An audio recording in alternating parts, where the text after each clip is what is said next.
नमस्कार मंडळी, स्वागत आहे तुमचं आपल्या सिम्पली मराठी रेसिपीमध्ये। तर आज आपण बनवणार आहोत लहानांपासून मोठ्यांपर्यंत सर्वांना आवडणारा रव्याचा शिरा म्हणा किंवा हलवा म्हणा।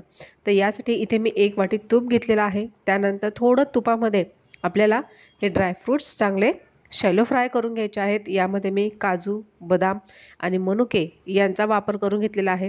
तुम्ही बघू शकता मनुके आपल्याला असे फुलले पाहिजे छानपैकी, तोपर्यंत आपल्याला त्यांना फ्राय करून घ्यायचं आहे। चॅनलवर जर तुम्ही नवीन असाल तर चॅनलला नक्कीच सबस्क्राईब करा।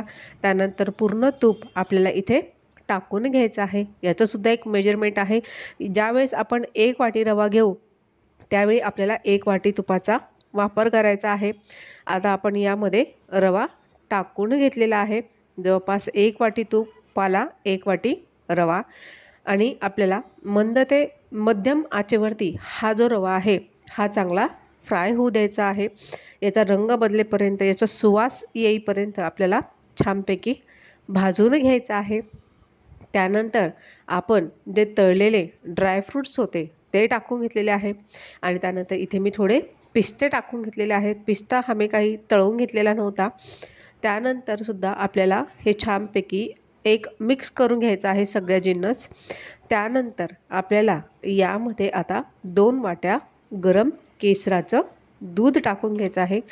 ज्यावेळेस आपण दूध गरम करतो त्याच वेळेस आपल्याला 2-4 केसरच्या काड्या या दुधामध्ये टाकून घ्यायच्या आहेत। त्यानंतर अशा पद्धतीने सगळं दूध जे आहे ते रव्यामध्ये छानपैकी आपल्याला मिक्स करून घ्यायचं आहे अशा पद्धतीने। त्यानंतर तुम्ही ते बघू शकता पूर्ण दूध आपल्याला या रव्यामध्ये ॲब्झॉर्ब करून घ्यायचं आहे। त्यानंतर आपल्याला एकसारखं हे चालवत राहायचं आहे। त्यानंतर इथे मी 1 वाटी साखर घेतलेली आहे।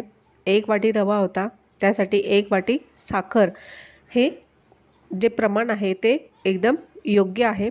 त्यानंतर तुम्ही बघू शकता साखर पण आपल्याला आता यामध्ये पूर्ण मिक्स करून घ्यायचे आहे। लक्षात ठेवा दुधाच्या अगोदर आपल्याला कधीही यामध्ये साखर टाकायची नाही, तर तो रवा थोडा चिकट होतो। आणि तुम्ही बघू शकता आपली साखरसुद्धा यामध्ये आता मेल्ट होत आहे। तुम्ही बघू शकता शिऱ्याचा रंग अतिशय सुरेख आलेला आहे आणि खायला म्हणाल तर अप्रतिम।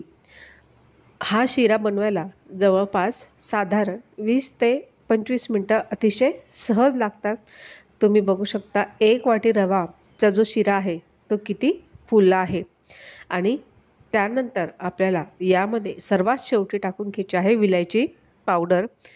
ती का तर सगळ्यात शेवटी टाकल्यामुळे याचा स्वाद हा फार छान लागत असतो। तर अशा पद्धतीने विलायची पावडर टाकूनसुद्धा आपल्याला त्यामध्ये आता ती एकजीव करून घ्यायची आहे। अशा प्रकारे आपला हा झटपट असा शिरा हा तयार आहे। यामध्ये तुम्ही मँगो पल्पसुद्धा टाकू शकता। मँगो शिरासुद्धा यापासून तयार होऊ शकतो। आपला हा शिरा आता इथे तयार आहे।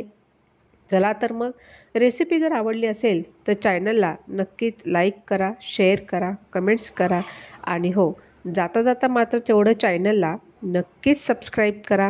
आणि अशा पद्धतीने शिरा तुम्हीही बघून बघा आणि कमेंट बॉक्समध्ये मला नक्की कळवा की तो कसा झाला। व्हिडिओ बघितल्याबद्दल धन्यवाद।